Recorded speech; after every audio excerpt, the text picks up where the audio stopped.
मुंबई कांग्रेस में गुटबाजी और कार्यक्रम स्थगित की बात को गलत बताते हुए राष्ट्रपति यादव का कहना था बीजेपी झूठी अफवाह फैलाने का काम कर रही है। ऐसा कुछ नहीं हुआ है और क्या कुछ कहना था, देखिए मुंबई से यह रिपोर्ट। राष्ट्रपति जी, जिस तरह से एक अफवाह फैली हुई है या सच है कि कांग्रेस द्वारा एक पंचायत जिस तरह से लिट्टी चोखा का एक प्रोग्राम रखा गया था, लेकिन वो कहीं ना कहीं वो हो नहीं पाया, इस बात में कितनी सच्चाई है?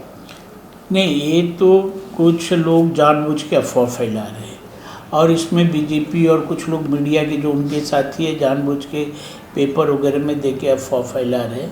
कांग्रेस पार्टी ने हमेशा हिंदी भाषियों को प्रतिनिधित्व देने का काम किया। 3-4 एमएलए चुन के दिए, हमेशा शुरू से आज तक मिनिस्टर बनाए, इस महाराष्ट्र में मिनिस्टर रहे।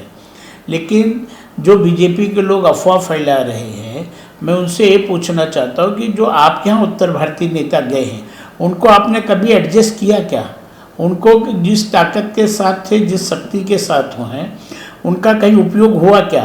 ये तो जानबूझ के कांग्रेस के जो उत्तर भारतीय समाज, हिंदी भाषी समाज आज कांग्रेस की तरफ डाइवर्ट हो रहा है। प्रियंका जी उत्तर प्रदेश में मेहनत करे हुए, तो वहाँ पे भी एक अच्छा माहौल चल रहा है। उस माहौल को खराब करने के लिए जानबूझ के कुछ लोग पेपर में या मीडिया में इस तरीके का अफवाह फैला रहे, ऐसी कहीं भी सच्चाई नहीं है। इस तरह की पंचायत हुई थी क्या? लिट्टी चोखा का कोई कार्यक्रम उत्तर भारतीयों के लिए रखा गया था यहाँ पे? नहीं, लिट्टी चोखा का कोई कार्यक्रम नहीं था। एक कार्यक्रम थी, एक मीटिंग थी। उस मीटिंग को थोड़ा सा आगे किया गया है क्योंकि 23 तारीख को शायद मीटिंग थी और उस दिन हमारे मुंबई कांग्रेस के अध्यक्ष आदरणीय भाई जगताप जी मुंबई शहर में नहीं थे, कोई कार्यक्रम में बिजी थे और उसमें मुख्य अतिथि हैं। इसके लिए उस कार्यक्रम को आगे बढ़ाया गया है और ऐसा कहीं भी नहीं है कि कोई लिट्टी चोखा का कार्यक्रम कांग्रेस पार्टी की तरफ से आयोजित किया गया हो। तो उत्तर भारतीयों के लिए किस तरह कांग्रेस यहाँ पर बनी हुई है और आप किस तरह से उत्तर भारतीयों के लिए यहाँ पर काम कर रहे हैं?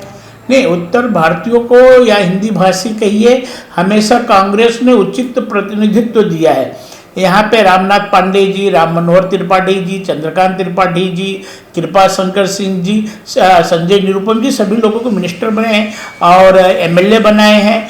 रमेश सिंह जी एमएलए थे, राजन सिंह जी एमएलए थे। 3-3, 4-4 लोगों को कांग्रेस पार्टी ने चुन के भेजा। और अगर मुंबई शहर में सबसे ज़्यादा अगर किसी ने प्रतिनिधित्व हिंदी भाषियों को दिया है तो कांग्रेस पार्टी के लोगों ने दिया। बीजेपी में काफ़ी हम कांग्रेस पार्टी के उत्तर भारतीय वरिष्ठ नेता गए हैं, आज उनको बीजेपी ने घर बिठाने का काम किया।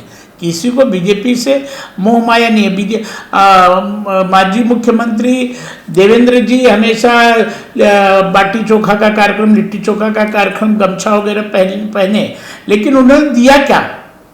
कितने लोगों को टिकट दिया जो विधानसभा जब शासन में थे? और उस 5 साल के शासन में कितने उत्तर भारतीयों के लिए क्या किया वो बताए तो से 5 साल के शासन में। और पिछले 8 साल मतलब आपका कहना है कि देवेंद्र फडणवीस जो है उत्तर भारतीयों के लिए नहीं सोचते?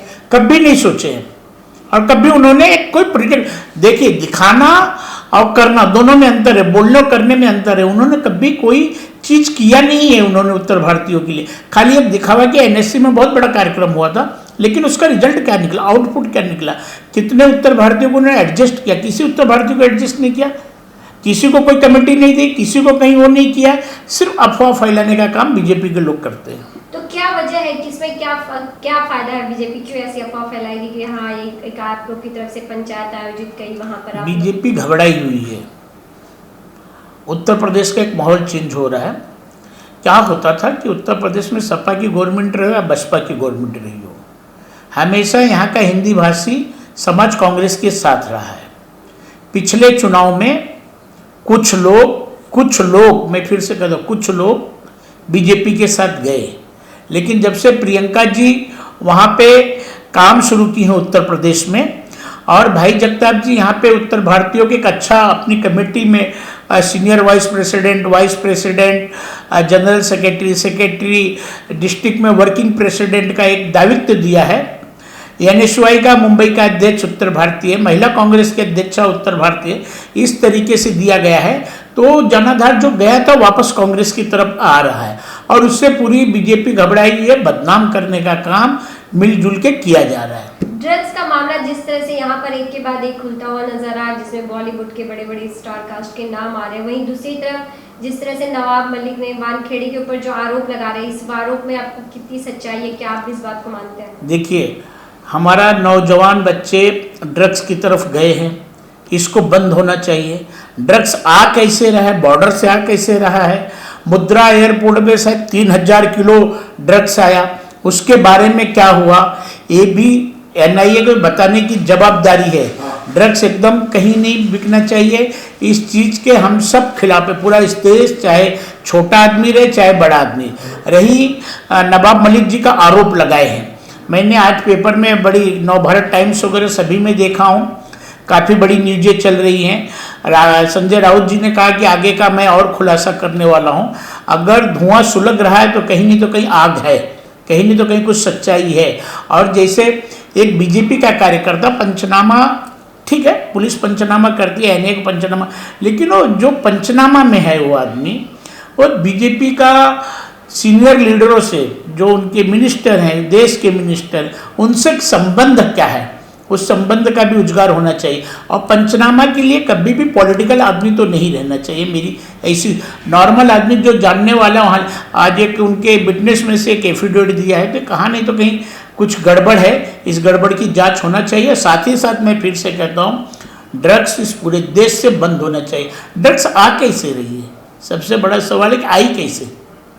आप छापा मारते हो तो पूरा लिंक मिलता है, ये पकड़े जाते हैं, तो आप बाकी के समय क्यों सोचते रहते हो? किसकी लापरवाही देखते हैं आप? यहाँ पे आपकी सरकार है। देखिए, सरकार हमारी है, इसमें कोई दो राय नहीं, महाविकास आघाड़ी की सरकार है। महाविकास आघाड़ी भी इसके पहले ड्रग्स पकड़ी है, लेकिन पेपर या मीडिया में कभी नहीं गई है। बकरी मार के शेर की बात होती है, खाली मीडिया में हो हल्ला बंद। आप करिए ना, आपको किसने रोका? किसी ने तो रोका नहीं है।